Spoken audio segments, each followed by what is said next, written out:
അല്ലാഹുവിന്റെ ഖുർആനിൽ ആദ്യമായി അവതരിപ്പിക്കപ്പെട്ട ആദ്യത്തെ അധ്യായം ആഖിറത്തെ കുറിച്ചല്ല, സ്വർഗ്ഗലോകത്തെ കുറിച്ചല്ല, നരകത്തെ കുറിച്ചല്ല, മീസാനിനെ കുറിച്ചല്ല, സിറാത്തിനെ കുറിച്ചല്ല.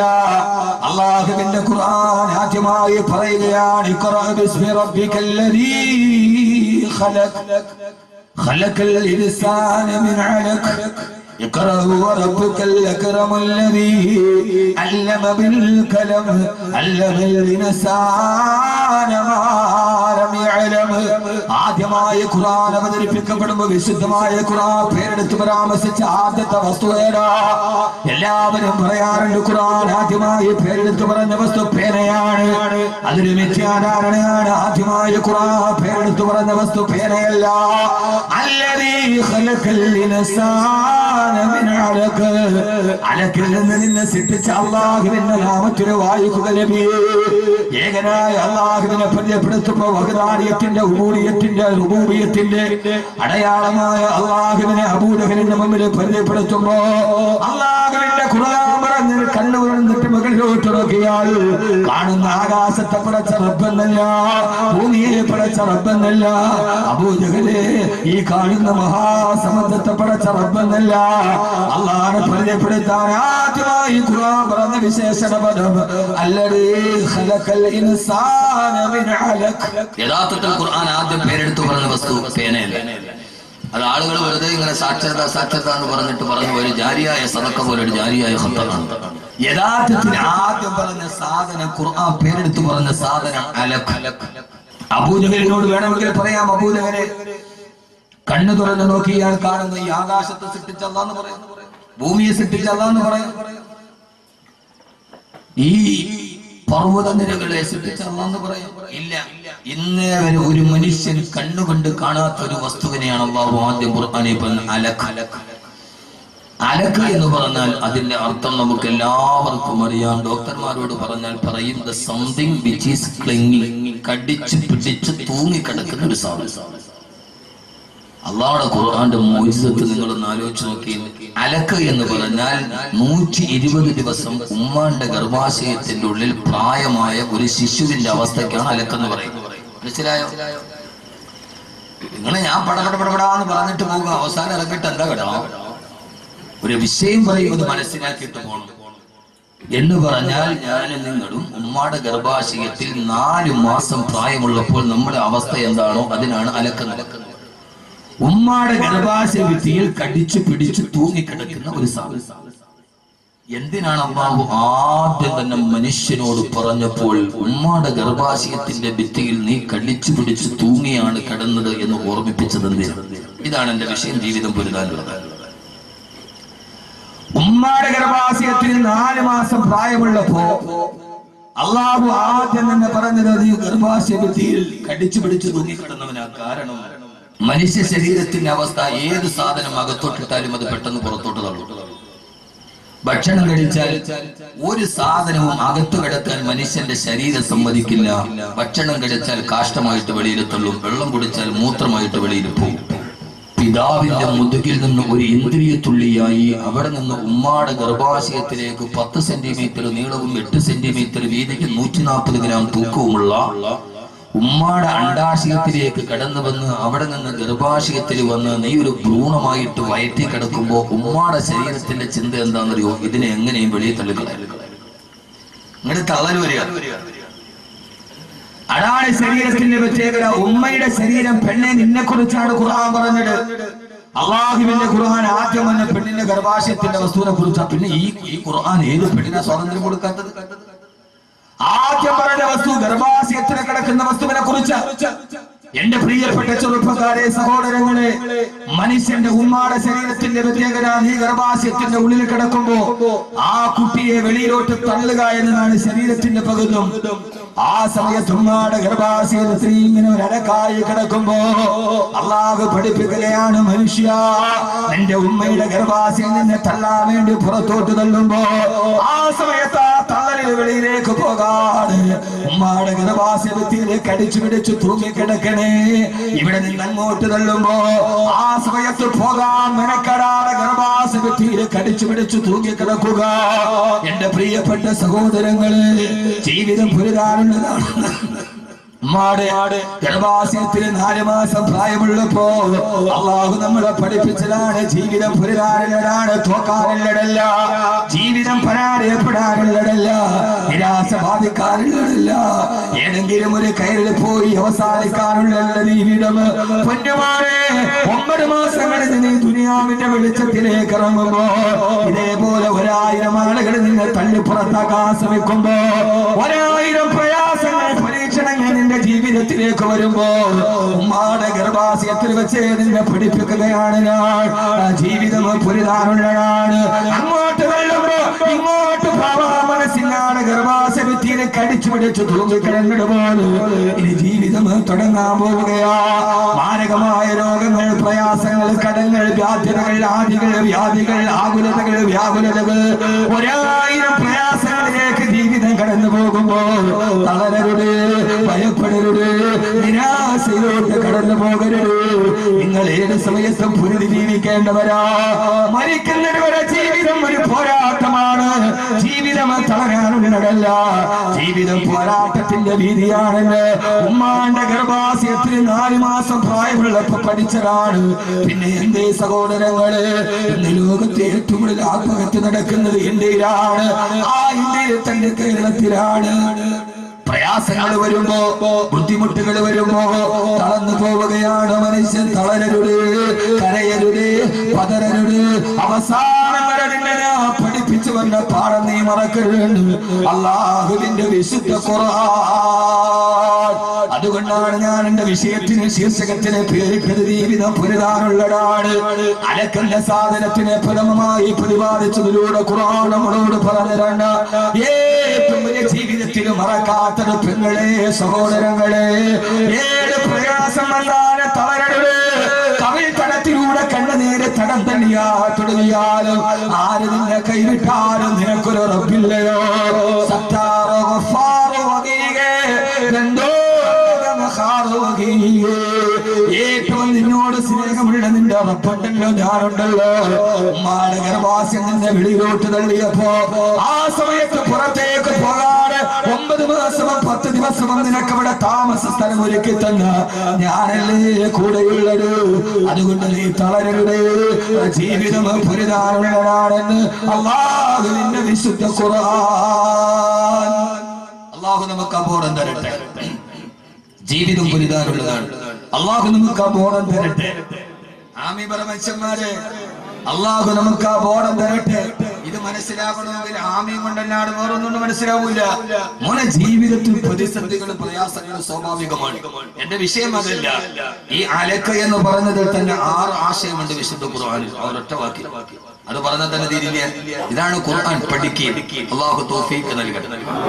ഖുർആൻ പഠിക്കുകയും, അതുകൊണ്ടാണ് ലോകത്തിലെ ഏറ്റവും നല്ലവർ ഖുർആൻ പഠിക്കുകയും പഠിപ്പിക്കുകയും ചെയ്യുന്നവരാണ് ഹബീബായ നബി മുഹമ്മദ് മുസ്തഫ സല്ലല്ലാഹു അലൈഹി വസല്ലം. ലഹാ മആനിൻ കമൗജിൽ ബഹരി ഫീ മദദി വഫൗക ജൗഹരിഹി ഫിൽ ഹുസ്നി വൽ ഖിയാം. ഈ ഖുർആൻ ഒരാശയം പറഞ്ഞാൽ അതിന്റെ ഉള്ളിൽ 10 ആശയം വേറെ ഉണ്ടാവും. അതാണ് ഖുർആൻ. പോരാടുക. പ്രതിസന്ധികൾക്കെതിരെ, പ്രയാസങ്ങൾക്കെതിരെ, രോഗങ്ങൾക്കെതിരെ, കടങ്ങൾക്കെതിരെ, ബാധ്യതകൾക്കെതിരെ, മക്കൾക്കെതിരെ, ഭർത്താവിനെതിരെ, ഭാര്യക്കെതിരെ, വിരുദ്ധ സ്വഭാവത്തിനെതിരെ തളരാൻ പാടില്ല. പക്ഷെ എന്റെ വിഷയം അവിടെ അള്ളാഹു നമുക്ക് എല്ലാ കഷ്ടപ്പാടുകളും മാറ്റി തരട്ടെ. ഇനി ഇവിടെ ഇപ്പൊ ഇത്തിരി കഷ്ടപ്പാടുണ്ടായാലും കുഴപ്പമില്ല എന്നാണ്. ആഖിറത്തിൽ അള്ളാഹു അത് ഇല്ലാതാക്കി തരട്ടെ. ഏറ്റവും വലിയ കഷ്ടപ്പാട് നരകത്തിലാണ്. ഈ ഇവിടത്തെ വീട്ടിലത്തെ പ്രശ്നം ഉണ്ടെങ്കിലും കുഴപ്പമില്ല. അബ്ദുറഹ്മാൻ ബിൻ ഔഫ് റളിയല്ലാഹു അൻഹു വീട്ടിൽ പോയപ്പോ സഹാബത്ത് ചോദിച്ചു ഇരിക്കാൻ ഒരു കസേര പോലും ഇല്ല. അപ്പോ ചോദിച്ചു ഇരിക്കാൻ ഒരു കസേരയെങ്കിലും ഇട്ടുകൂടെ ഈ വീട്ടിൽ? ആരാ അബ്ദുറഹ്മാൻ ബിൻ ഔഫ് റളിയല്ലാഹു അൻഹു? നമുക്കറിയോ? അറിയില്ല. നമുക്കൊന്നും അറിയില്ല. നമുക്ക് ഈ ബ്രോസ്റ്റ് കോഴി ഇങ്ങനെ തിന്നാനല്ലാതെ അതിന്റെ അപ്പുറത്തേക്ക് നമ്മൾ ഇപ്പോഴും അബ്ദുറഹ്മാൻ ബിൻ ഔഫ് റളിയല്ലാഹു അൻഹു ആരാ? ഉമ്മൻചാണ്ടി സർക്കാർ മദ്യനിരോധനം നടപ്പിലാക്കിയപ്പോൾ ആദ്യം എതിർത്തത് വെള്ളാപ്പള്ളി നടേശൻ എന്ന് പറയുന്നത്. കാരണം ആ മദ്യനിരോധനം കൊണ്ട് കേരളത്തിൽ ഏറ്റവും വലിയ നട്ടം വെള്ളാപ്പള്ളിക്ക് സമുദായത്തിനുമാണ്. അവരുടെ ഒരേ ഒരു വരുമാനം കള്ള് കച്ചവടം. സാമ്പത്തിക നട്ടം ഭയന്നിട്ടാണ് വെള്ളാപ്പള്ളി നടേശനെ എതിർത്തത്. എന്നാൽ വിശുദ്ധമായ ഖുർആനിലെ 62 അക്ഷരങ്ങൾ മദ്യനിരോധനത്തിന് ആയത്തിറങ്ങിയപ്പോൾ വെള്ളാപ്പള്ളി നടേശനേക്കാൾ വലിയ മദീനയിലെ ഏറ്റവും വലിയ അബ്കാരി കോൺട്രാക്ടറാണ് അബ്ദുറഹ്മാൻ ബിൻ ഔഫ് റളിയല്ലാഹു അൻഹു. പഹല്ലന്തും മുന്തകൂൻ കള്ളുകൊടി നിർത്താറായില്ലെന്ന് ചോദിച്ചപ്പോൾ തന്റെ ഗോഡൌണിൽ സൂക്ഷിച്ചിരുന്ന മദ്യത്തിന്റെ ബാരൽ മുഴുവനും മദീനയുടെ അങ്ങാടിയിലൂടെ ഒഴുക്കി വിട്ടിട്ട് നബി, എന്റെ സാമ്പത്തിക നഷ്ടം എനിക്ക് പ്രശ്നമല്ല, എന്തൊക്കെയായ റസൂലുള്ളാഹി അള്ളാഹ് നിർത്താൻ പറഞ്ഞ ഞാൻ നിർത്തി നബി എന്ന് പറഞ്ഞ ആളാണ്. നഷ്ടവും ലാഭമൊന്നും ഇല്ല, അള്ളാഹ് നിർത്താൻ പറഞ്ഞ നിർത്തി നബി എന്ന് പറഞ്ഞ ബാരൽ കണക്കിന് മദ്യം ഒരൊറ്റ ആയത്ത് കെട്ടപ്പോ ഒഴുക്കി വിട്ട ആളാണ് അബ്ദുറഹ്മാൻ ബിൻ ഔഫ് റളിയല്ലാഹു അൻഹു, മക്കയിലെ കോടീശ്വരൻ. ആ കോടീശ്വരന്റെ വീട്ടിൽ ഇരിക്കാൻ കസേരയില്ല. അപ്പൊ സഹാബത്ത് ചോദിച്ചൊരു കസേര ഇട്ടൂടെ. അപ്പോഴാണ് ബഹുമാനപ്പെട്ട സഹാബത്തിന് അബ്ദുറഹ്മാൻ ബിൻ ഔഫ് റളിയല്ലാഹു തആല പറഞ്ഞത്, ഞാൻ ഇതിനകത്ത് മുഴുവൻ സാധനങ്ങളും വേറൊരു വീട്ടിലേക്ക് മച്ചിരിക്കുകയാണ്, അങ്ങോട്ട് തൽക്കാലം താമസം മാറുന്ന വീട്ടിലേക്ക് ഞാൻ മച്ചിരിക്കാൻ. സഹാബത്തിന്റെ കാര്യം മനസ്സിലായി. അപ്പൊ സഹാബത്ത് ഇത് ശരി തന്നെ, വേറൊരു വീട്ടിന് വേണ്ടി എല്ലാം മാറ്റി വെച്ചിരിക്കാം, ഓക്കെ. എന്നാലും വരുന്ന മനുഷ്യന് ഇരിക്കാൻ ഈ വീട്ടിലൊരു കസേര വേണ്ട. അപ്പൊ അബ്ദുറഹ്മാൻ ബിൻ ഔഫ് റളിയല്ലാഹു തആല പറഞ്ഞു, ഞാൻ കസേര വാങ്ങിക്കാൻ വേണ്ടി അങ്ങാടിയിലേക്ക് പോയതാണ്. അപ്പോഴാണ് ഈ വീടിന്റെ ഉടമസ്ഥൻ എന്നോട് പറഞ്ഞത്, ഉടനെ തന്നെ ഈ വീട്ടിൽ നിന്ന് നിന്നെ പുറത്താക്കും. സാബത്ത് ചോദിച്ചു, ആരാ വീട്ടുടമസ്ഥൻ? അങ്ങനെ പറഞ്ഞിട്ട്, അല്ല, ഇവിടെ ഇരിക്കാനൊരു കസേര വാങ്ങിക്കാൻ അങ്ങാടിയിലേക്ക് പോയപ്പോഴാണ് എതിരൊരു മയ്യത്തും വഹിച്ചുകൊണ്ട് പോക്ക് പോണത് കണ്ടത്. അപ്പൊ എനിക്ക് മനസ്സിലായി അടുത്തത് ഞാനാണ്, എന്നെ ഈ വീട്ടിൽ നടക്കുന്നത്. അതുകൊണ്ടാണ് ഞാൻ വാങ്ങിക്കാത്തത് എന്ന് പറഞ്ഞു അബ്ദുറഹ്മാൻ ബിൻ ഔഫ് റളിയല്ലാഹു തആല. കാരണം ഏറ്റവും നല്ല വീട്. അപ്പോ പറഞ്ഞു, ഞാൻ ഈ സാധനമൊക്കെ വേറൊരു വീട്ടിലേക്ക് മാറ്റിയിരിക്കും. അതേത് വീട്? ഇന്നൽ ആഖിറത ഹിയ ദാറുൽ ഖറാർ, സ്വർഗത്തിലെ വീട്ടിലേക്ക് ഞാൻ മാറ്റിയിരിക്കും. ഇവിടെ ഒരു ദുഃഖമുണ്ടായാലും ഏറ്റവും വലിയ ദുഃഖം നരകത്തിനാണത്. ഞാൻ ചിലപ്പോൾ പുറകെ പറയാം, അള്ളാഹു ആ ദുഃഖം മാറ്റി തരട്ടെ. ആമീൻ പറ. മനസ്സിലായി? നമുക്കെന്ത് നരകം, നമുക്കെന്ത് സ്വർഗം? നമുക്ക് നരകമൊന്നും നമുക്കില്ലല്ലോ. പുതിയാപ്ല കാണാൻ പെണ്ണ് കാണാൻ വന്നു, പുതിയ പെണ്ണിനോട് സംസാരിച്ചു കുറെ നേരം. പുതിയ പെണ്ണ് ഓടിച്ചെന്നിട്ട് ഉമ്മാനോട് പറഞ്ഞു, ഉമ്മ ഈ കല്യാണത്തിൽ ഞാൻ സമ്മതിക്കില്ല, ഇവൻ എന്നെ കെട്ടണ്ടാവും. ഉമ്മ ചോദിച്ചു, എന്തേ മോളെ? അവൻ എന്നോട് പറയാ നരകമൊന്നും ഇല്ലാന്ന് ചുമ്മാ. അപ്പൊ ഉമ്മ പറഞ്ഞു, അത്ര മോളെ, എന്നാ നീ ഇവനെ തന്നെ കെട്ടാവും. അതെന്തുമ്മ? അവൻ നരകമില്ലാന്നല്ലേ പറഞ്ഞത്? നിന്നെ കെട്ടി 10 ദിവസം കഴിയുമ്പോൾ ആരെ പറയും നരകമുണ്ടോ? അപ്പൊ യഥാർത്ഥത്തിൽ നരകമില്ല, ഉണ്ടോ ഇല്ല കാര്യത്തിൽ നമ്മുടെ സന്ദേഹവാദികളാണ്. ഉണ്ടെങ്കിലും ഉണ്ട്, ഇല്ലെങ്കിലും ഇല്ല. ജവഹർലാൽ നെഹ്റു അതായിരുന്നില്ല. ജവഹർലാൽ നെഹ്റു നിരീശ്വരവാദി ആയിരുന്നില്ല, സന്ദേഹവാദിയായി. ഉണ്ടെങ്കിലും ഉണ്ട്, ഇല്ലെങ്കിൽ ഇല്ല. ഏറ്റവും പ്രധാനപ്പെട്ട കഷ്ടപ്പാട് പരലോകത്തെ. അള്ളാഹു പറഞ്ഞു, അല്ല, എല്ലാ കഷ്ടപ്പാടുകൾക്കും തിന്മകളുടെ വിഭാടകരായി നന്മയുടെ വക്താക്കളായി നിങ്ങൾ ഈ ജീവിതത്തിൽ പോരാടണമെന്ന് വിശുദ്ധ ഖുർആൻ. നമ്മുടെ വിഷയത്തിന്റെ മർമ്മപ്രധാനമായ ഭാഗത്തേക്ക് വരാൻ ഞാൻ നീട്ടി പദ്ധതി പറയുന്നില്ല. ഖൈറുൽ കലാമി മാ കല്ലാവതല്ല, അരോചകമാകും വിധം സുദീർഘമാവാത്ത അർത്ഥദ്യോതകവും ആശയ സമ്പുഷ്ടവും അർത്ഥ വൈപുല്യമുള്ള പ്രഭാഷണമാണ് അത്യുത്തമം എന്നാണ് അർത്ഥവാക്യം. യഥാർത്ഥത്തിൽ അപ്പൊ നമ്മുടെ ജീവിതം പോരാടാനുള്ളതാണ്, അല്ലേ? ആണല്ലോ. ഖുർആൻ ആദ്യം തന്നെ നമ്മളോട് പറഞ്ഞു, ആരോടാ പോരാടേണ്ടത്? പോരാട്ടം തീർച്ചയായും ശത്രുവിനോട് ആണല്ലോ. മിത്രത്തിനോട് ആരെങ്കിലും പോരാടുമോ? സ്വാഭാവികമായി ഒരാളുടെ പോരാട്ടവും ഒരാളുടെ സമരവും ആരോടാ? ശത്രുവിനോട്. ആരാ നമ്മുടെ ശത്രു? പറയും, നമ്മുടെ ശത്രു ആരാ? ഇബ്ലീസ്. നമ്മളെല്ലാവരും കുറെ നാളായിട്ട് കണ്ടുവച്ചിരിക്കുന്ന റെഡിമെയ്ഡ് മറുപടിയാണിത്. നമ്മുടെ ഏറ്റവും വലിയ ശത്രു ആരാ? ഇബ്ലീസ്. നമ്മളത് പ്രതിഷ്ഠിച്ചിരിക്കുക ഇബ്ലീസിനെ. വ്യഭിചരിച്ച് വന്നവനോട് ചോദിച്ചാൽ എന്നാലും ചെയ്തിട്ട് അതാണ് ഞാൻ ചെയ്യണമെന്ന് തീരുമാനിച്ചു. ആ സമയത്ത് ഇബ്ലീസ് ചതിച്ചതാരാ? കള്ളു കുടിച്ചവനോട് എന്തേ കള്ളു കുടിച്ചത്? ഞാൻ കുടിക്കാൻ പോയതല്ല. പക്ഷേ ആ സമയത്ത് ആ ലേനത്താക്കപ്പെട്ടവൻ എന്നെ ചതിച്ചു. ഇവൻ കുടിച്ചതിൽ ഇവന് പങ്കുണ്ടോ? ഉണ്ടോ? നമ്മൾ പ്രതിഷ്ഠാസ്ഥാനത്ത് വെച്ച ഒരു സ്വാഭാവിക ശത്രുവാണ് ഇബ്ലീസ്. ആന്റി ക്ലോക്ക് വൈസ് ഘടികാരത്തിന്റെ സൂര്യൻ പുറകോട്ട് കറക്കുകയാണ് ഞാൻ എന്റെ പ്രഭാഷണത്തിൽ. യഥാർത്ഥത്തിൽ ഏറ്റവും പ്രധാനപ്പെട്ട ശത്രു ഇബ്ലീസ് ആണോ? അല്ല. പിന്നെ ആരാ? ആദ്യത്തെ ശത്രു നമ്മളാണ്. ശത്രുവിനെ കാണണമെങ്കിൽ വീട്ടിൽ പോയിട്ട് കണ്ണാടി നോക്കി. ആദ്യത്തെ ശത്രുവാരാ? ഏറ്റവും വലിയ പോരാട്ടമാരോടാ? ഏറ്റവും വലിയ പോരാട്ടമാരോടാണ് പറയണമെങ്കിൽ അല്ലാഹുവിന്റെ പ്രവാചകൻ നബി മുഹമ്മദ് മുസ്തഫ ആദരവായ പ്രവാചകൻ നബി മുഹമ്മദ് മുസ്തഫ സല്ലല്ലാഹു അലൈഹി വസല്ലമയെ സഹാബത്ത് യുദ്ധം കഴിഞ്ഞ് കൈകാലുകൾ മുഴുവനെ മുറിവേറ്റ് രക്തം മുഴുവനെ തടം തല്ലിയാത്തൊടുകി പച്ചമാംസത്തിൽ മുറിവേറ്റ ശരീരവുമായി സഹാബത്തുകളുടെ വീട്ടിലേക്ക് തിരിച്ചു പോവുകയാ. മാസങ്ങളായി പരിശുദ്ധമായ ദീനിന്റെ നിലനിൽപ്പിന് വേണ്ടി ജിഹാദിന്റെ പടനിലങ്ങളിൽ യുദ്ധം ചെയ്ത് കൈകാലുകളെ വെട്ടിമുറിക്കപ്പെട്ട വേദന സഹിക്കാൻ വേണ്ടിയാണ് മരുപ്പറമ്പിലൂടെ യാത്ര ചെയ്യവേ.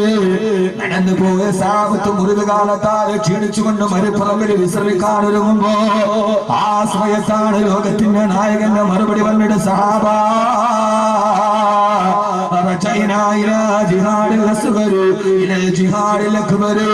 ഏറ്റവും ചെറിയ യുദ്ധ പോരാട്ടം കഴിഞ്ഞിട്ട് ഏറ്റവും വലിയ പോരാട്ടത്തിലേക്ക് നമ്മൾ കടന്നു പോവുകയാ. സഹാബത്ത് അത്ഭുതപ്പെട്ടു പോയി. അങ്ങാണ് തിരുവോടര്. ഏറ്റവും ചെറിയ യുദ്ധത്തിന് ശേഷം നമ്മളൊരു വലിയ യുദ്ധത്തിലേക്ക് തിരിച്ചു പോവുകയാണ് സഹാബ. കൈകാലുകൾ വെട്ടിമുറിക്കപ്പെട്ട ഘോര യുദ്ധത്തിന് ശേഷം വീട്ടിലേക്ക് തിരിച്ചു പോകവേ ഇതേവരെ നടന്ന ധർമ്മസമരം ഏറ്റവും ചെറുതാണെന്ന് തങ്ങളോട് നിസ്സാരപ്പെടുത്തിയ അല്ലാഹുവിന്റെ റസൂലിനോട് സഹാബത്തിനോട് യാ റസൂലല്ലാഹ് മൽ ജിഹാദുൽ അക്ബർ യാ റസൂലല്ലാഹ് ഏറ്റവും വലിയ പോരാട്ടം ഏതാണ് നബിയേ? ആ സമയത്താണ് റസൂൽ ലോകത്തോട് പറഞ്ഞത് നമ്മളാരും വായ്ത്താരി കൊണ്ട് പ്രതിഷ്ഠിക്കപ്പെട്ടവർ യഥാർത്ഥ ശത്രുക്കളല്ല. യഥാർത്ഥ ശത്രുവാരാ? അല്ലാഹുവിന്റെ റസൂൽ പറഞ്ഞു സഹാബ നിങ്ങളുടെ ശരീരത്തോട് പോരാട്ടം നടത്തുക. ഏറ്റവും വലിയ ശത്രു നിങ്ങളുടെ നഫ്സാണ്, നഫ്സാണ്, നഫ്സാണ്, നഫ്സാണ്. ലോകത്തിന്റെ മുത്ത് ആദർശത്തിന്റെ സത്ത് ആദരവായ പ്രവാചകൻ നബി മുഹമ്മദ് മുസ്തഫ സല്ലല്ലാഹു അലൈഹി വസല്ലമ ഒന്നാമത്തെ ശത്രുവാണെന്നറിയോ സഹോദരങ്ങളെ? ശരീരമാ. ഈ നഫ്സിനോട് ധർമ്മസമരം നടത്താൻ അത്യാഗ്രഹത്തിന്റെ അശ്ലീലത്തിന്റെ ആപാത്തതയില്ലായ്മയുടെ ആസുരഭാവത്തിലേക്ക് ആത്മാവിന്റെ ആശ്ലേഷണത്തെ കൊണ്ടുപോകുന്ന ഈ ശരീരത്തോട് പടപൊരുടാൻ സ്വന്തം ശരീരത്തെ ഒന്നാമത്തെ ശത്രുവാ. ഇൻഷാ അല്ലാഹ് ഖുർആൻ 3 ശത്രുവിനെയാണ് നമ്മോട് പറയുക. അതിലാദ്യമായി ഖുർആൻ നിന്റെ ശരീരമാണ്, നിന്റെ ശരീരമാണ്. അല്ലാഹുവിന് ഇഷ്ടപ്പെടാത്ത മാർഗത്തിലേക്ക് നിന്റെ മോഹങ്ങളെ വലിച്ചു കൊണ്ടുപോകുന്ന, പടച്ചറപ്പിന് ഇഷ്ടപ്പെടാത്ത മാർഗത്തിലേക്ക് തിരിച്ചു കൊണ്ടുപോകുന്ന ഈ ശരീരത്തെ ഏത് സമയത്ത് നീ പോരാട്ടത്തിലൂടെ കീഴ്പ്പെടുത്തുന്നുവോ അതുകൊണ്ടാണല്ലോ സഹോദരങ്ങളെ, അതുകൊണ്ടാണല്ലോ ആദരവായ പ്രവാചകൻ നബി മുഹമ്മദ് മുസ്തഫ സല്ലല്ലാഹു അലൈഹി വസല്ലമ ശരീരത്തെയാണ് നിയന്ത്രിക്കേണ്ടതെന്ന വിശുദ്ധമായ ഖുർആന്റെ ഏറ്റവും വലിയ ആയത്തിറങ്ങിയത് ആരുടെ പേരിലാ? ബഹുമാനപ്പെട്ട അബൂബക്കർ സിദ്ദീഖ് റളിയല്ലാഹു അൻഹു. എല്ലാ ദിവസവും അബൂബക്കർ റളിയല്ലാഹു അൻഹുവിന് ഭക്ഷണം കൊണ്ടുപോയി കൊടുക്കുന്ന ഒരു സേവകനുണ്ട്. എല്ലാ ദിവസവും ഭക്ഷണം കൊണ്ടുപോയി കൊടുക്കാറുണ്ട്. ഒരു ദിവസം അബൂബക്കർ റളിയല്ലാഹു അൻഹുവിന് വല്ലാത്ത വിശപ്പാണ്. ഭക്ഷണവുമായി വരുന്ന സേവകനെ കാണുന്നില്ല. വല്ലാത്ത വിശപ്പിന്റെ വിളിയിൽ ഇങ്ങനെ ഇരിക്കവേ സേവകൻ വന്ന് 2 കാരക്ക കൊടുത്തു. ഏത് സമയത്ത് കാരക്ക കൊടുത്താണ് ചോദിക്കും ഇത് എവിടെ നിന്ന് കിട്ടി, ആര് തന്നത്, ഹലാലാണോ ഹറാമാണോ? ചോദിക്കാതെ കഴിക്കാറില്ല അബൂബക്കർ റളിയല്ലാഹു തആല അൻഹു. ആ സമയത്ത് വിശപ്പിന്റെ കാഠിന്യം കൊണ്ട് 2 കാരക്ക കടിച്ചു. സേവകൻ ചോദിച്ചു അമീറുൽ മുഅ്മിനീൻ ഏത് സമയത്ത് ഭക്ഷണം നിന്നാലും ഇത് എവിടെ നിന്നാണ്, ഹലാലാണോ ഹറാമാണോ എന്ന് താങ്കൾ ചോദിക്കാറുണ്ട്. ഇപ്പൊ മാത്രം ചോദിച്ചില്ലല്ലോ. അവസരത്തിൽ അബൂബക്കർ റളിയല്ലാഹു തആല ഞെട്ടിപ്പോയി. അല്ലാഹുവേ വിശപ്പിന്റെ കാഠിന്യം കൊണ്ട് അറിയാതെ തിന്നുപോയതാണ്. സേവകായി എവിടെ നിന്നാണ് നിനക്ക് കിട്ടിയത്? സേവകന്റെ മറുപടി ഇന്നത്തെ ദിവസം നിങ്ങൾക്ക് ഭക്ഷണം എടുക്കാനൊരു ദീർഘം എന്റെ കയ്യിൽ കിട്ടിയില്ല. അങ്ങനെ ഞാൻ പല സ്ഥലത്തോടെയും മരഞ്ഞു നടന്നിട്ടൊരു ദീർഘം കിട്ടാട് അവസാനം നിരാശയോടെ തിരിച്ചു വരവേണ്ട മനസ്സിലെനിക്കൊരു ചിന്തയുണ്ടായി. ഇസ്ലാമിലേക്ക് വരുന്നതിന് മുമ്പ് ഞാൻ കഅബാലയത്തിന്റെ പൂജാരിയായിരുന്നു. അന്ന് ആളുകൾ വിഗ്രഹത്തിന് നേർച്ചയായി കൊണ്ടുവരുന്ന കാണിക്കയിടുന്ന ദീർഘമകളുണ്ട്. ആ ദീർഘമകളെ പലപ്പോഴും ചില ദീർഘമകൾ എടുത്തിട്ട് മോട്ടിച്ചിട്ട് ഞാൻ എന്റെ സഞ്ചിയിലിടാറുണ്ട്. ആ പഴയ സഞ്ചി പോയി ഞാൻ നോക്കിയപ്പോ ആ സഞ്ചിയിൽ എന്റെ ദീർഘം കിടക്കുന്നുണ്ട്. ആ ദീർഘം കൊണ്ടാണ് നിങ്ങൾക്ക് കാരക്ക വാങ്ങിച്ച് തന്നതെന്ന് പറഞ്ഞപ്പോ അബൂബക്കർ റളിയല്ലാഹു തആല ചിന്തിച്ചു പോയി. അല്ലാഹുവേ, അല്ലാഹുവേ ഒന്നാമത്തെ കാര്യം ഇത് ശിർക്കിന്റെ പൈസയാണ്. രണ്ടാമത്തേത് ഈ ചെയ്തതാണെങ്കിലോ ഹറാമാണ്. അബൂബക്കർ റളിയല്ലാഹു തആല ഞെട്ടിത്തെറിച്ചു പോയി. പടച്ചറബേ, എന്റെ ആമാശയത്തിന്റെ ഉള്ളിലേക്ക് ഒരു ഹറാമ് കടന്നു എന്നറിഞ്ഞപ്പോ ലോകചരിത്രത്തിന് നിസ്തുലമായ ചരിത്രം പിറന്നത്. ലോകത്തൊരാൾക്കും സാധിക്കാൻ പറ്റാത്ത വിപ്ലവം നടന്നത്. തന്റെ വിരലുകള് തൊണ്ടക്കുടിയിലോട്ട് കുത്തിയിറക്കിയിട്ട് ആമാശയത്തിന്റെ ഉള്ളിലുള്ളത് മുഴുവനും വെളിയിലോട്ട് തള്ളിച്ചു. അവസാനം ഒന്നും ചന്തിക്കാണില്ലാതെ രക്തം കത്തിച്ചുകൊണ്ട് അബൂബക്കർ റളിയല്ലാഹു തആല താഴയിൽ നിന്നു അല്ലാഹുവിനോട് പറഞ്ഞു, അല്ലാഹുവേ,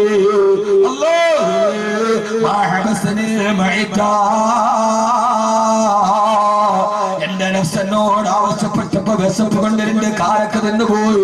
അത് നിശ്ചിതമാണെന്നറിഞ്ഞപ്പോ കഴിയുന്നിടത്തോളം അബൂബക്കർ വെളിയിലേക്ക് ഛർദ്ദിച്ചിട്ടുണ്ട്. അല്ലാഹുവേ, എന്റെ ഞരമ്പിലോ എന്റെ ആമാശയത്തിലോ ഏതെങ്കിലും ഈ ഭക്ഷണത്തിന്റെ ഒരൽപ്പം പറ്റിപ്പിടിച്ചാൽ എനിക്കത് വെളിയിലേക്ക് തരാൻ കഴിയില്ല. എന്റെ പ്രിയപ്പെട്ട സഹോദരങ്ങളെ, തന്നെ വിശപ്പിന്റെ സമയത്ത് ചോദിച്ചപ്പോൾ എന്റെ കാരക്കൽ എന്നതിന്റെ പേര് ആ സമയത്ത് മദീനയിൽ നിന്നിട്ട് രക്തം വെളിയിലോട്ട് വരികയാ. പൊട്ടിക്കരയുമ്പോഴാണ് ആ സമയത്താണ് നഫ്സിനെ കുറിച്ചുള്ള ഏറ്റവും ന്യായത്തിറങ്ങിയത്. പൊട്ടിക്കരന്നുകൊണ്ട് രക്തം വെളിയിലോട്ട് വരുമ്പോ സഹാബത്ത് പറയുന്നുണ്ട്, അബൂബക്കർ റളിയല്ലാഹു തആല അൻഹു രക്തം ചതിച്ചു മരിച്ചു പോകുമോ എന്ന് ഞങ്ങൾ ഭയപ്പെട്ടു പോയി. ആ സമയത്താണ് രണ്ട് കാലൊക്കെ വയറ്റിനുള്ളിൽ പോയതിന്റെ പേര് രക്തം ഛർദ്ദിച്ചുകൊണ്ട് പൊട്ടിക്കരയുമ്പോഴാണ് അതാ ഗഗനലോകത്ത് നിന്ന് ദിവ്യബോധനത്തിന്റെ വെളിപാടുമായി റൂഹുൽ അമീൻ മലക്ക് ജിബ്രീൽ അലൈഹിസ്സലാത്തു വസ്സലാം വരുന്നത്. നബിയേ, വഅമ്മാ മൻ ഖാഫ മഖാമ റബ്ബിഹി വനഹന നഫ്സ അനിൽ ഹവാ فإن الجنة هي المأوى وأما من خاف مقام ربه.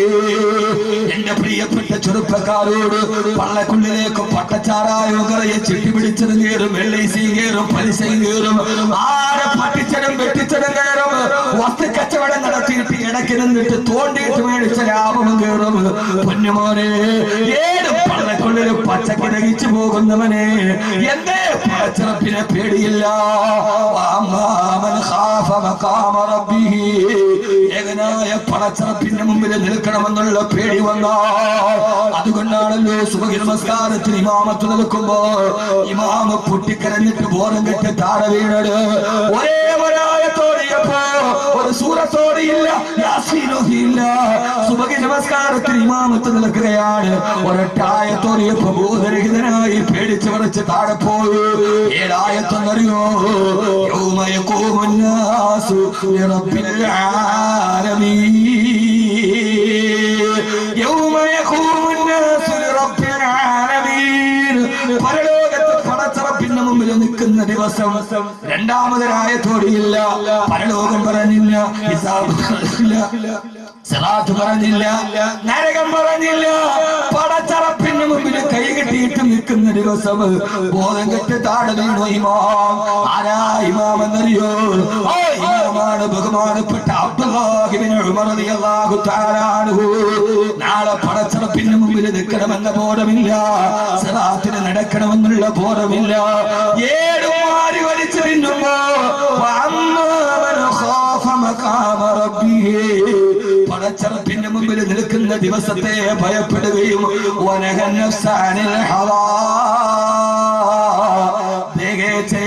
സ്വന്തം ശരീരത്തെ അതിന്റെ ഇച്ഛയിൽ നിന്ന് തടഞ്ഞു നിർത്തുകയും ചെയ്താൽ അവനാണ് സ്വർഗത്തിലേക്ക് മടങ്ങിപ്പോകുന്നതെന്ന് വിശുദ്ധ ഖുർആൻ. അല്ലാഹു ബോധം തരട്ടെ. ഇതാണ് ബോധം. ഏത് ബോധം? ഇതാണ് ബോധം. ബോധം എന്ന് പറഞ്ഞാൽ ഏത് ബോധമാ? ഈ സർക്കാരിന് 2 ഭൂരിപക്ഷമേ ഉള്ളൂ. കിട്ടിയ സമയത്ത് പരമാവധി. അതല്ല ബോധം, അത് ബോധമില്ലായ്മയാണ്. ഏറ്റവും വലിയ സുബോധം എന്റെ ഉള്ളിലിത്തിരി പോയി അത് വെളിയിലോട്ട് കളയണമില്ലെങ്കിൽ പടച്ചോനെ ആമാശയത്തിൽ പോയി ഞാൻ എന്ത് ചെയ്യും? നമുക്ക് ഏതെങ്കിലും ഖുർആനിലെ ഏറ്റവും വലിയ ആയത്ത് സ്വർഗത്തിലേക്കുള്ള കുറുക്കുവഴി. സ്വർഗത്തിലേക്കുള്ള കുറുക്കുവഴി പറഞ്ഞു തരട്ടെ. സ്വർഗത്തിലേക്കുള്ള കുറുക്ക് വഴി പറഞ്ഞു തരട്ടെ. നിങ്ങൾ ഇന്ന് മനുഷ്യന്മാർ അലാവുദ്ദീൻ അത്ഭുത വിളക്ക് തരട്ടെ എന്ന് വെച്ചാൽ വേണ്ടെന്ന്. സ്വർഗത്തിലേക്കുള്ള കുറുക്ക് വഴി നമ്മൾ എപ്പോഴും കുറുക്ക് വഴിയല്ലേ നോക്കൂ.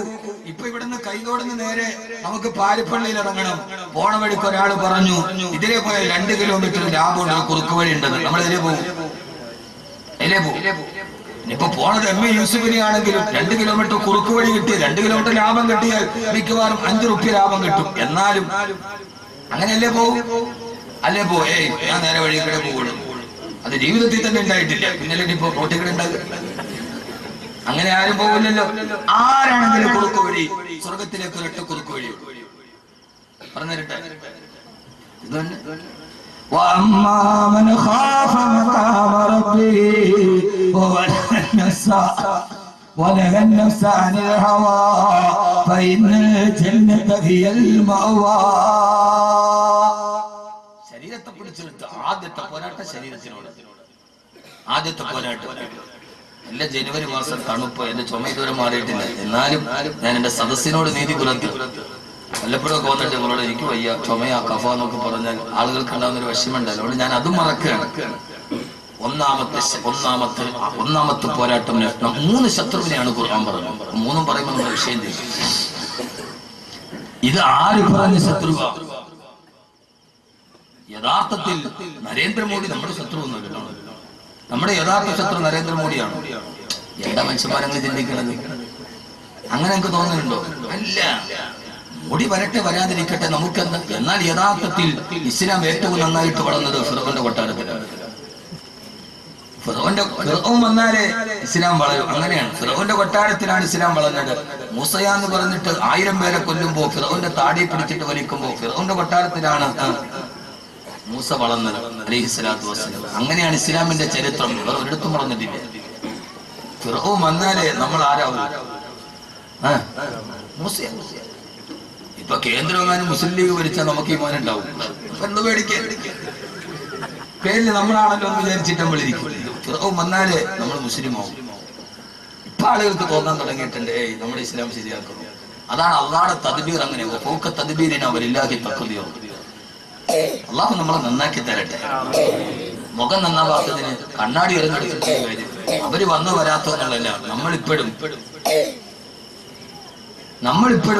പിറ കണ്ടാൽ തന്നെ ഒരുത്തം കണ്ടാൽ മറ്റൊരുത്ത അടച്ചു വെക്കാം. ഞാൻ കാണൂല, എനിക്കൊന്നും വരുന്നാൾ വേണ്ട.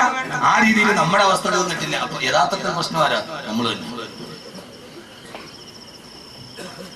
അള്ളാഹു നമ്മളെ കാത്തുരക്ഷിക്കട്ടെ. അതുകൊണ്ട് എന്റെ പ്രിയപ്പെട്ട സഹോദരിമാരെ, നമുക്ക് എല്ലാം നമുക്ക് ദഹിക്കും. ചിട്ടിപ്പൈസ ആണെങ്കിലും കുഴപ്പമില്ല, LIC ആണെങ്കിലും കുഴപ്പമില്ല, ഏത് ഹറാമാണെങ്കിലും നമുക്ക് പ്രശ്നമില്ല. അതൊക്കെ നമുക്ക് ശരീരത്തിന്റെ ഉള്ളിൽ ഒന്നാമത്തെ പോരാട്ടം ഈ ശരീരത്തോട് നടത്തണം. അള്ളാഹുവേ, നിനക്ക് ഇഷ്ടപ്പെട്ടത് എന്റെ ശരീരത്തിന്റെ ഉള്ളിൽ പോകാവൂ എന്ന് നമ്മൾ തീരുമാനിക്കണം. നാളെ സ്വർഗ്ഗത്തിൽ ഒരു ദരജയുണ്ട്. 3 പേർക്ക് ആ ദരജ കിട്ടുകയില്ല. പറഞ്ഞു തരട്ടെ ആണുങ്ങളോട്. ഇങ്ങോട്ട് നോക്കും മോനെ. ആദരവായ പ്രവാചകൻ നബി മുഹമ്മദ് മുസ്തഫ സല്ലല്ലാഹു അലൈഹി വസല്ലം പറയുകയാണ്, പരലോകത്ത് 3 ദരജകളുണ്ട് സ്വർഗ്ഗത്തിൽ. ആ ദരജ 3 ആളുകൾക്കല്ലാതെ 4-മതൊരാൾക്ക് കിട്ടില്ല. ഒന്നാമത്തെ ആൾ റഹ്മിന് വസൂൽ, കുടുംബ ബന്ധങ്ങളെ ചേർക്കുന്ന ആൾ. സഹോദരൻ പിണങ്ങിപ്പോയി, വാപ്പ പിണങ്ങിപ്പോയി, പെങ്ങൾ പിണങ്ങിപ്പോയി, ആ പിണക്കത്തിന്റെ വാരത്തിൽ നിൽക്കുന്നവരല്ല. അതിർത്തി തർക്കത്തിന്റെ പേരിൽ ആങ്ങൾ പെങ്ങന്മാരും വാപ്പയും മക്കളും മിണ്ടാതിരിക്കലല്ല. കുടുംബ ബന്ധങ്ങളെ ചേർക്കുന്നവര് അവനാണ് സ്വർഗത്തിലെ ഏറ്റവും വലിയ ദറജ. മറ്റൊരാൾക്ക് കിട്ടില്ല. അല്ലാഹു ബന്ധങ്ങളെ ചേർക്കാൻ തൗഫീഖ് നൽകട്ടെ. നമ്മൾ ബന്ധങ്ങളെ ചേർക്കാൻ 1 2 നമുക്ക് ബന്ധം വലുതാണ്. ബന്ധം ചേർക്കാത്തവർ സ്വർഗത്തിലെത്തൂല. തഴമ്പുണ്ടായിട്ട് കാര്യമില്ല. തഴമ്പ് തക്കവയുടെ അടയാളമല്ലല്ലോ. തഴമ്പ് ഇപ്പൊ ആർക്കില്ലാത്തത്? നമ്മുടെ നാട്ടിൽ ബാംഗ്ലൂരിൽ നിന്ന് ഒരുമാതിരി പാവുണ്ടോ എന്ന് പള്ളിയിൽ ഇട്ടിട്ടുണ്ട്. ഒരു 27 അവന് പോയ പിറ്റേ ദിവസം തഴമ്പ് ഉറപ്പാണ്. അത് അതിന്റെ അടയാളമല്ല. ഹൃദയബന്ധം ചേർക്കുക, കുടുംബ ബന്ധം ചേർക്കുക. രണ്ടാമത്തെ അല്ലാഹുവിന്റെ പ്രവാചകൻ നബി മുഹമ്മദ് മുസ്തഫ സല്ലല്ലാഹു അലൈഹി വസല്ലം പറയുകയാ, കേൾക്കാനൊക്കെ ഓരോരുത്തരോടും രാവിലെ മുതൽ വൈകുന്നേരം വരെ അങ്ങാടി അങ്ങാടിക്കടയിൽ പോയി പാറക്കോറിൽ പോയിട്ട് കരിങ്കല്ല് ചുമന്നിട്ട് വൈകുന്നേരം ഭാര്യ മക്കൾക്ക് ചോറ് കൊടുക്കുന്നവരെ, അങ്ങനെ പനവൂര് പോയിട്ട് മത്തിച്ചാള എടുത്തുകൊണ്ടുവന്ന് തലയിൽ ചുമന്നിട്ട് വൈകുന്നേരം വരെ അധ്വാനിക്കുന്നവരെ, അല്ലാഹുവിന്റെ റസൂൽ പറയാനാണ് പരലോകത്ത് ചെല്ലുമ്പോ ഒരു പ്രതിഫലം നിനക്കുള്ളത് മറ്റൊരാൾക്ക് കിട്ടില്ല. അതാരെന്നറിയോ?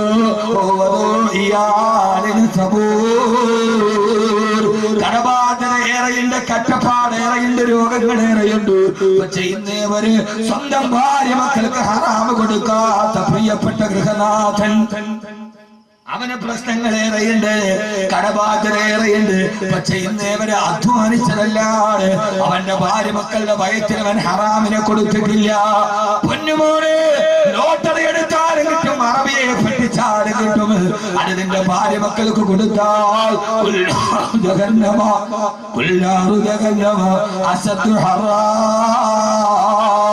കത്തിക്കാളുന്ന നരകത്തെ നീ എന്തുകൊണ്ട് ഭയക്കുന്നില്ലെന്ന് വിശുദ്ധ ഖുർആൻ. അതുകൊണ്ട് ശരീരത്തിന്റെ മോഹത്തിന്റെ പുറകെ പോകരുത്. രണ്ടാമത്തെ ആൾ തന്റെ ഭാര്യക്കും മക്കൾക്കും ഒരു ഹറാമും അള്ളാഹു നമ്മളവിടെ എത്തിക്കട്ടെ. മോനെ, വലിയ ഇബാദത്തൊക്കെ കുറവാണെങ്കിലും ജീവിതത്തിൽ ചില മൂല്യങ്ങളുണ്ട്. ആ മൂല്യങ്ങൾ പിടിച്ചാൽ സ്വർഗത്തിലെത്താൻ വലിയ ബുദ്ധിമുട്ടൊന്നുമില്ല.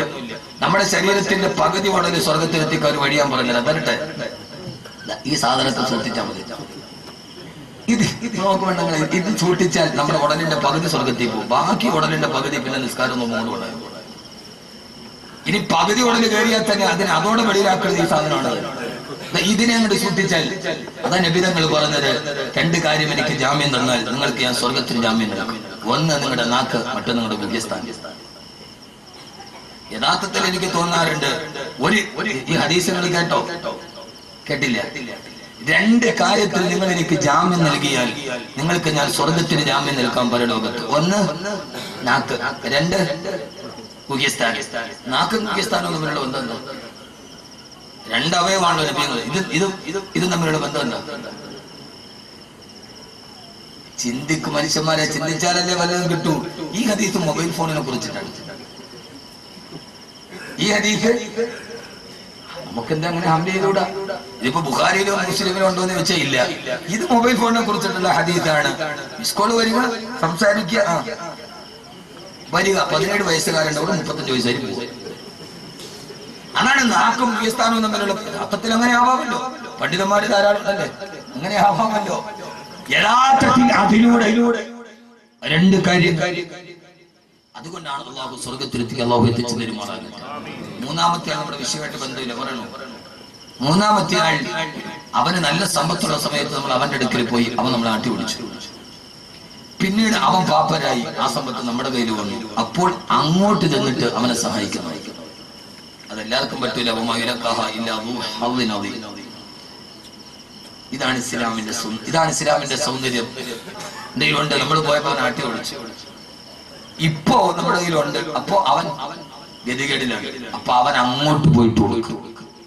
സ്വർഗത്തിൽ ഈ ദർജ 3 പേർക്ക്.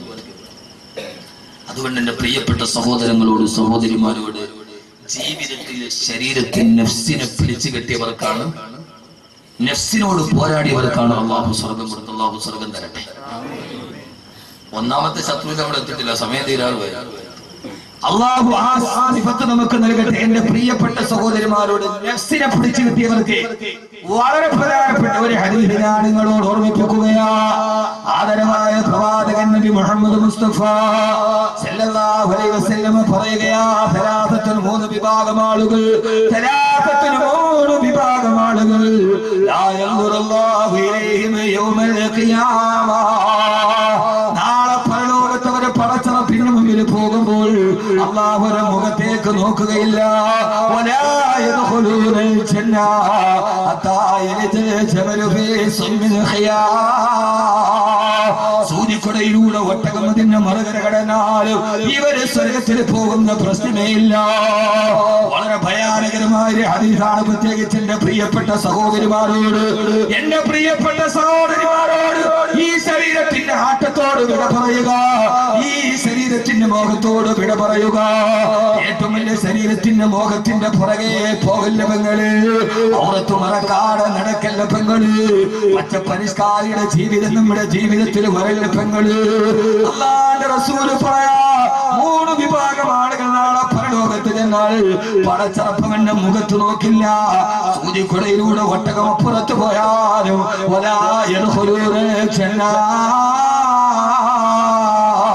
ഇവര് സ്വർഗത്തിൽ കടക്കുകയില്ല. ഒന്ന് വൃദ്ധനായ വ്യഭിചാരി, വൃദ്ധനായ വ്യഭിചാരി താടി നരച്ചു, തലമുടി നരച്ചു, പക്ഷേ ശരീരത്തിന്റെ ഇതിനോടുള്ള ഒടുക്കത്തെ മോഹം നിന്നിട്ടേയില്ല. മനസ്സിലായോ? താടി നരച്ചു, തലമുടി നരച്ചു, താടി തലമുടി നരച്ചു. ഇപ്പം മിക്കാലും നരയ്ക്കൂല, അത് ഗോദ്രേജിന്റെ മഹത്വനാണ്, അല്ലാതെ നരയ്ക്കാനിട്ടല്ല. യഥാർത്ഥത്തിൽ ശരീരത്തിന് ഒരു മോഹമൊക്കെ ഉണ്ടാവും, സ്വാഭാവികമാണ്. ഒരു കാര്യം മനസ്സിലാക്കിക്കോണം, തെറ്റുകൾക്ക് പല പ്രതിഫലമാണ്. ഒരാൾ വിവാഹത്തിന് മുമ്പേ തെറ്റ് ചെയ്താലുള്ള ശിക്ഷയല്ല വിവാഹം കഴിഞ്ഞ് തെറ്റ് ചെയ്താൽ ഇരട്ടിയാണ്. 40 വിവാഹം കഴിഞ്ഞ് തെറ്റ് ചെയ്താൽ 40 വയസ്സ് വരെ തെറ്റ് ചെയ്താൽ 3 ഇരട്ടി. ഒരാൾ 40 കഴിഞ്ഞിട്ട് തെറ്റ് നിർത്തിയില്ല, 4 ഇരട്ടി ശിക്ഷ. 60 കഴിഞ്ഞിട്ട് നന്നായില്ലെങ്കിൽ പിന്നെ അവന്റെ കാര്യം പോകാം. ഓരോ പ്രായത്തിന്റെ ശിക്ഷ ഓരോ ശിക്ഷ. 60 ആകുമ്പോ അവന്റെ ഈ ശരീരത്തിന് മോഹമാണ്. നഫ്സ് എന്താ പറയാ? ഈ മോഹത്തെ അവൻ കടിഞ്ഞാണിട്ടിട്ടില്ല. 2 രണ്ടാമത്തെ പറയട്ടെ മനുഷ്യന്മാരെ, 2, 3. രണ്ടാമത്തേത് പെണ്ണ് കേൾക്കുക, മൂന്നാമത്തേത് ആണ് കേൾക്കുക. ഇത് പറയാതിരിക്കാൻ തരമില്ല. 2. രണ്ടാമത്തേത് മറ്റാരുമല്ല, പുരുഷവേഷം ധരിച്ച പെണ്ണ്. പുരുഷവേഷം ധരിച്ച പെണ്ണ്, പുരുഷവേഷം ധരിച്ച പെണ്ണ്. ഇന്ന് നിസ്കാരത്തടമ്പുള്ള ഹാദിയാരുടെയും നാട്ടുപ്രമാണിയുടെയും 17 തികഞ്ഞ പെൺമക്കള് കോളേജിൽ പോകുന്നത് ജീൻസ് ടീഷർട്ടും ഇട്ടിട്ടാ. യഥാർത്ഥത്തിൽ ഇത് പുരുഷന്റെ വേഷമാ. വാപ്പാക്ക് തഴമ്പിന് കുറവില്ല, വാപ്പാക്ക് ഏറ്റവും വലിയ പ്രതിപത്തിക്ക് കുറവില്ല. അവന്റെ പെൺമക്കള് ഇറച്ചിക്കടയിലെ പോത്തിന്റെ കാല് തൂക്കിയിട്ടൊരു മാതിരി ഇറച്ചി കച്ചവടത്തിന് പോകുന്ന പെൺമക്കൾ. എന്റെ ഭാഷ കടുത്തു പോയാൽ നിങ്ങൾ പുറമനൊന്നുമാക്കണം. പണ്ടൊക്കെ മലബാറിൽ കണ്ടാറേ അവസ്ഥ നമ്മുടെ നാട്ടിലേക്ക് വരികയാ. ഓരോ കല്യാണത്തിന് ഓഡിറ്റോറിയത്തിന് പോകുമ്പോ വിവാഹച്ചന്തയിൽ മാത്സര്യ ബുദ്ധിയോടെ കോടികൾ എറിഞ്ഞ് പകിട കളിക്കുന്ന സമുദായത്തിന് ആർഭാട കല്യാണത്തിന്റെ നടുവിൽ തീർച്ചയായിട്ടുമിട്ട് ഈ പെൺമക്കൾ മുഴുവനും അടിഞ്ഞാടുമ്പോ പൊന്നുമോളെ, നാളെ പരലോകത്ത് നീ പോയി നിൽക്കുമ്പോ പടച്ചറപ്പ് നിന്റെ മുഖത്തേക്ക് നോക്കുകയില്ല. അല്ലാഹു അവരോട് സംസാരിക്കില്ല. പടച്ചറപ്പ് അവരെ മുറന്നു കളയുമെന്ന്. എന്ന് മാത്രമല്ല, നീ സ്വർഗത്തിൽ കടക്കില്ല. 1, 2 മുത്തറച്ചിയ പുരുഷവേഷം ധരിച്ച പെണ്ണ്. അല്ലാഹു ബോധം തരട്ടെ. നോക്ക് മനുഷ്യന്മാരെ, അല്ലാഹു ബോധം തരട്ടെ. ഏതാണ് പുരുഷന്റെ വേഷം? ഇപ്പൊ നമ്മുടെ പെണ്ണുങ്ങളിടുന്ന ഒരു വേഷമുണ്ട്. പറയാതിരിക്കുന്ന വൃത്തിയില്ല. നിങ്ങൾക്ക് എന്നെ തുറച്ചു നോക്കേണ്ട ഒരു കാര്യമില്ല. എന്നെ തുറഞ്ഞു നോക്കണ്ട, പറഞ്ഞു തന്നെ പറയാനല്ലോ. ഇപ്പൊ ഒരു സൈസ് വേഷമുണ്ട് നമ്മുടെ പെണ്ണുങ്ങൾക്ക്. അതൊരുമാതിരി വലിയ ടൈപ്പ് വസ്ത്രമാണ്. അത് കാലോട്ട് അങ്ങോട്ട് വെച്ചിട്ടാ മതി. എന്താ അതിന്റെ പേര്? പേരെന്താ? കഷ്ടം മുത്തക്കിങ്ങൾ അറിഞ്ഞൂടാ, പാവങ്ങൾ. നിങ്ങൾ ഇതിന് ഉടനോടെ സ്വർഗത്തില്ല. ഇനിയിപ്പോ നിങ്ങൾക്ക് എന്തിനാ വാദം പറയുന്നത്? നിങ്ങൾ അത്രയും വലിയ മുത്തക്കിങ്ങൾ ആരാ ഉള്ളത്? ഒരു ബനിയന്റെ വസ്ത്രം, ബനിയൻ പാന്റ് അതങ്ങോട്ട് കയറിയിട്ടിട്ടാൽ നമ്മുടെ ഇറച്ചിക്കടയിലൊക്കെ പോത്തിന്റെ കാല് തൂക്കിയിട്ടത് മാതിരി അവളുടെ തൊടയുടെയും കാലിന്റെയും വടിവതേ പിടിവാണ്. എന്റെ പേരെന്താ?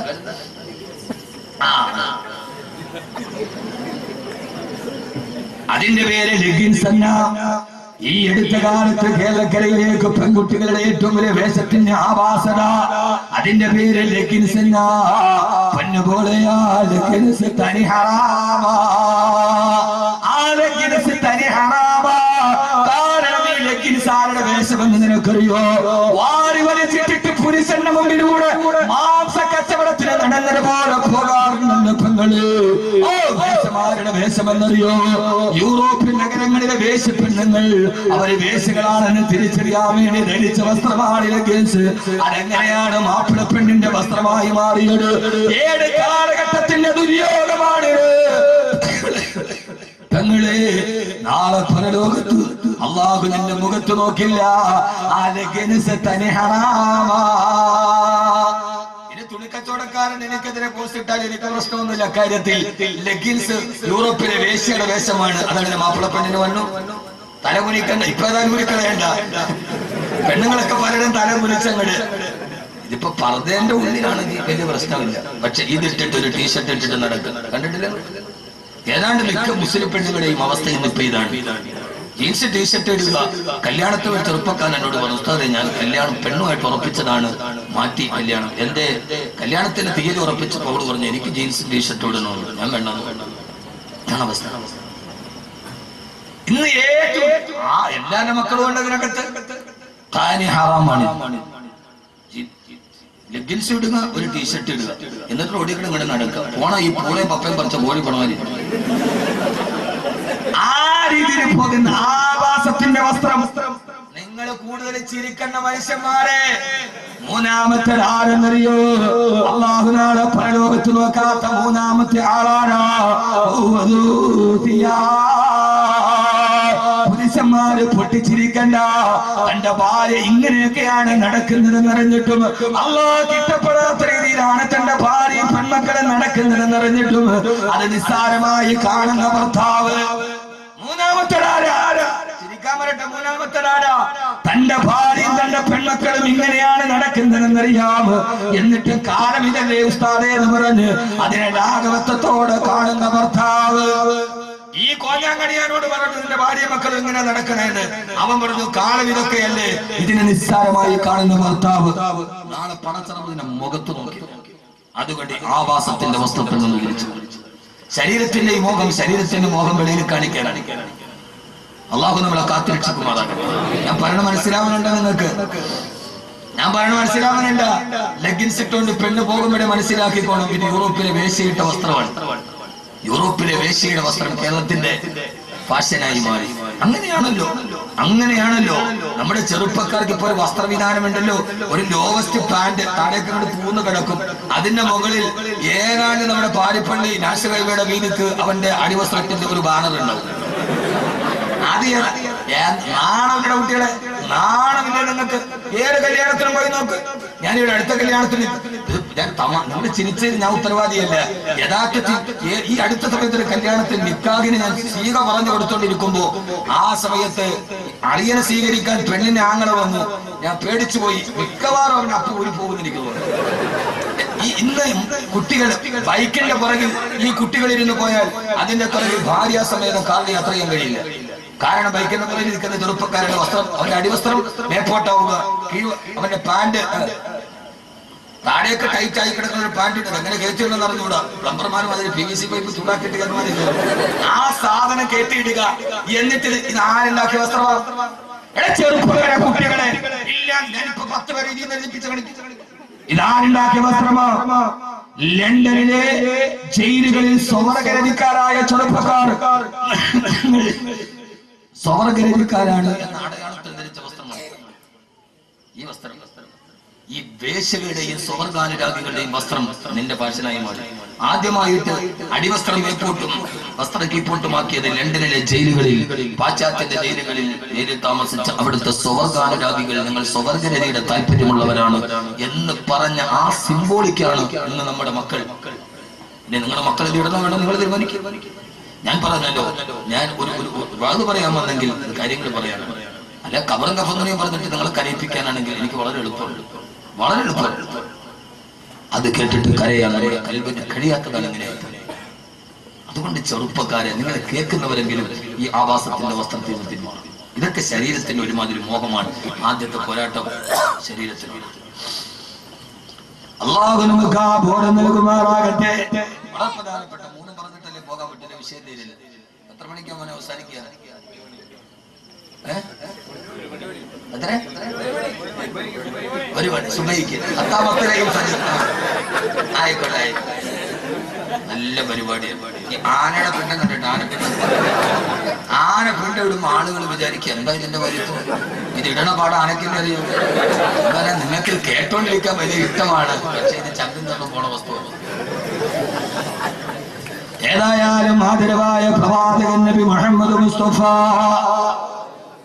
പോരാ, ആദരവായ പ്രവാചകൻ നബി മുഹമ്മദ് മുസ്തഫ സല്ലല്ലാഹു അലൈഹി വസല്ലമ എന്റെ പ്രിയപ്പെട്ട സഹോദരങ്ങളോട് സഹോദരിമാരോട് വന്നസു തഅജുദുൻ ബിസിലാഹി മാ ഫസദാ ഇമാം ബുസൂരി അല്ലാഹു അങ്ങേ അനുഗ്രഹിക്കട്ടെ. അന്നസു കത്തിഫിരീൻ തുമിലഹു സബ്ബാല റബ്ബിർനാടി ബൈന തുഫ്തിനുഹു യൻഫതിനി. ഈ ശരീരത്തെ കടിച്ചാടിട്ടില്ലെങ്കിൽ പടച്ചറപ്പിന്റെ സ്വർഗം നമുക്ക് നഷ്ടപ്പെട്ടു പോകും. ആ സ്വർഗത്തിന്റെ കവാടം നമ്മുടെ മുമ്പിൽ നഷ്ടപ്പെട്ടു പോകും. എന്റെ പ്രിയപ്പെട്ട ചെറുപ്പക്കാരാ, അതുകൊണ്ട് ശരീരത്തിനെതിരെ പോരാട്ടം നടത്തി ലാഭ കച്ചവടം നടത്തണം. അറിവല്ലോ ബഹുമാനപ്പെട്ട ആദരവായ പ്രവാചകൻ നബി മുഹമ്മദ് മുസ്തഫ സല്ലല്ലാഹു അലൈഹി വസല്ലമ അല്ലാഹുവിന്റെ റസൂൽ മദീനയിലേക്ക് ഹിജ്റ പോവുകയാ.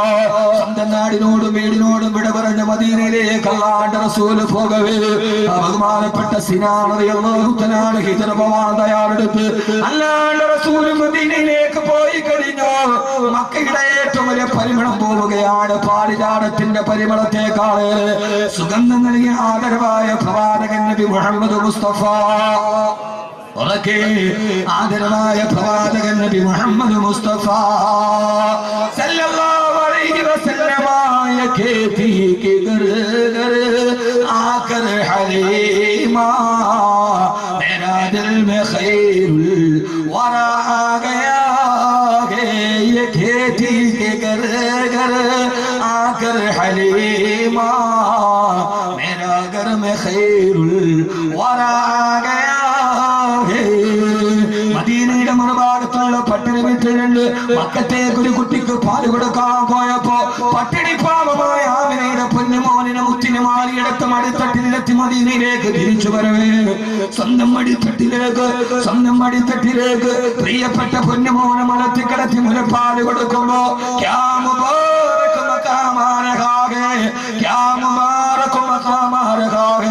എത്ര വലിയൊരു സ്ഥാനമാണ് ഹലീമക്ക്. പിന്നെ ഹലീമ ചരിത്രത്തിന്റെ ഏറ്റവും വലിയ പ്രകൃതിയുടെ നായകനെ മുലയൂട്ടി വളർത്തുന്ന സഹോദരങ്ങളെ ഹലീമത്തെ സരിയാണ് മടിയിൽ കിടന്ന് മുലയൂട്ടുമ്പോ ആദരവായ പ്രവാചകൻ നബി മുഹമ്മദ് മുസ്തഫ സല്ലല്ലാഹു അലൈഹി വസല്ലമ മുലകുടി പ്രായത്തിൽ പോലും ഒരേ ഒരു സ്ഥലത്ത് നിന്നല്ലാതെ പാല് കുടിച്ചിട്ടേയില്ല. ചരിത്രകാരന്മാർ രേഖപ്പെടുത്തുകയാണ്. രണ്ടാമത്തെ സ്ഥലമെടുത്തിട്ടല്ല റസൂലിന്റെ ചെഞ്ചുണ്ടിലേക്ക് വെച്ചു കൊടുത്താൽ ആ പഞ്ചപുടക പൂത്തേനിതൾ അതരത്തിലേക്ക് വെച്ചു കൊടുത്താൽ ആ സ്ഥലത്ത് നിന്ന് പിന്നീട് മുലപ്പാൽ കുടിച്ചിട്ടില്ല. എന്നറിയുമോ, ഹലീമ സഅദിയ റളിയല്ലാഹു അൻഹു വേറൊരു മോൻ കൂടിയുണ്ട്. രണ്ട് സ്ഥലത്തിൽ നിന്ന് താൻ പാല് കുടിച്ചാൽ മറ്റേ കുട്ടി പട്ടിണിയാകുമല്ലോ എന്നോർത്തിട്ട് മുലപ്പാൽ കുടിക്കുന്ന സമയത്ത് പോലും തന്റെ ശരീരത്തെ തന്നെ നെഫ്സിനെ പിടിച്ചു നിർത്തി ലോകത്തിന്റെ മുത്തേ ആദർശത്തിന്റെ സത്തേ ആമിനയുടെ പൊന്നുമോനെ ഫഹ്മീ വസിനി വാഖിറുദ് ഇൻഷാ അല്ലാഹ് മുഹമ്മദ് റസൂലുള്ളാഹ്. ആ പ്രവാചക പുങ്കവരുടെ പരിശുദ്ധിയുടെ പ്രബന്ധത്തിന്റെ തിരുപ്പിറവിയുടെ ആഭരണങ്ങൾ പാടി പ്രകറ്റുന്ന ഒരു റബീന്റെ പൊന്നം പിടിത്തിങ്കൽ കലയിൽ അല്ലാഹുവിന്റെ റസൂലിന്റെ ഏത് പറഞ്ഞിട്ടാണ് മധു പറഞ്ഞു മുടിയുമോ? സുജായി പറഞ്ഞതുപോലെ മദനമന മുടി അടകും നബിയുടെ മധുകുമുര ചെയ്തു മുടിയുമോ? മദനമന മുടി അടകും നബിയുടെ മധുകുമുര ചെയ്തു മുടിയുമോ? ഈ പ്രവാചകന്റെ പരിമളങ്ങൾ പാരിജാതത്തിന്റെ പരിമളത്തെക്കാൾ വലിയ ഈ പരിശുദ്ധിയുടെ പരിപാലനത്തെ ഞാൻ എങ്ങനെയാണ് പറഞ്ഞു അവസാനിപ്പിക്കുക? മദീനയിലേക്ക് പാരായണം ചെയ്തു പോകവേ സിനാൻ റളിയല്ലാഹു തആല തന്റെ ഒട്ടകപ്പുറത്ത് കടന്നു വന്ന് മുത്തിന്റെ പുറകെ പോകാൻ മക്കാ ഖുറൈശികൾ പിടിച്ചു നിർത്തിയിട്ട് പറഞ്ഞു, സിനാനെ ഞാനുണ്ട്. മുത്തിന്റെ പുറകെ പോവുകയാണ് മദീനയിലേക്ക്. ആ സമയത്ത് സിനാനെ പിടിച്ചു നിർത്തിയിട്ട് സിനാൻ, ഈ നിന്റെ സമ്പാദ്യം മുഴുവനും ഈ മക്കയിൽ വന്നിട്ട് നീ സമ്പാദിച്ചതാണ്. അതുകൊണ്ട് ഈ സമ്പാദ്യം മുഴുവനും മക്കയിൽ ഉപേക്ഷിച്ചിട്ട് പോയിക്കൊള്ളുക. സഹോദരങ്ങളെ ശരീരത്തിന്റെ ഏറ്റവും വലിയ മോഹം പണത്തിനോടാണത്. ഒരു പുരുഷായുസ് കൊണ്ട് താൻ സമ്പാദിച്ചത് മുഴുവനും മക്കയിൽ ഉപേക്ഷിക്കാൻ പറഞ്ഞപ്പോ സിനാൻ റളിയല്ലാഹു തആല ചിന്തിച്ചത് എന്തെന്നറിയുമോ? അല്ലാഹുവിന്റെ തൃപ്തിയല്ലേ വലുത്, സമ്പാദ്യം മുഴുവനും മക്കയിലേക്ക് വലിച്ചെറിഞ്ഞു. ഒട്ടകപ്പുറത്ത് പോകാണ് നിങ്ങളെ അബൂജഹൽ പിടിച്ചു നിർത്തിയിട്ട് പറഞ്ഞു, സിനാണ് ഈ ഒട്ടകവും മക്കയുടെ സമ്പാദ്യമാണ്. മദീനയിലേക്ക് പോകുന്നുവെങ്കിൽ ഈ ഒട്ടകത്തെ ഇവിടെ ഉപേക്ഷിച്ചിട്ട് പോകാൻ പറയവേ, ഒട്ടകത്തെയും ഉപേക്ഷിച്ച് ഒരു പുരുഷായുസ് കൊണ്ട് സമ്പാദിച്ചത് മുഴുവനും മക്കയുടെ മണ്ണിൽ ഉപേക്ഷിച്ചിട്ട് ഒട്ടകത്തെയും വിട്ട് 450 കിലോമീറ്റർ കാൽനടയായി നടന്നു പോയ മഹാനായ സ്വഹാബിയാണ് സിനാൻ റളിയല്ലാഹു അൻഹു. മരുപ്പറമ്പിന്റെ മുകളിലൂടെ ചുറ്റുപടുത്ത മണലാരണ്യത്തിന്റെ മുകളിലൂടെ തന്റെ ഒട്ടകത്തെയും ഒരു പുരുഷായുസിന്റെ സമ്പത്ത് ഉപേക്ഷിച്ചിട്ട് തന്റെ ശരീരമല്ലല്ലോ വലുത്, വലുതുവാണ് മിനല്ലാഹി അക്ബർ.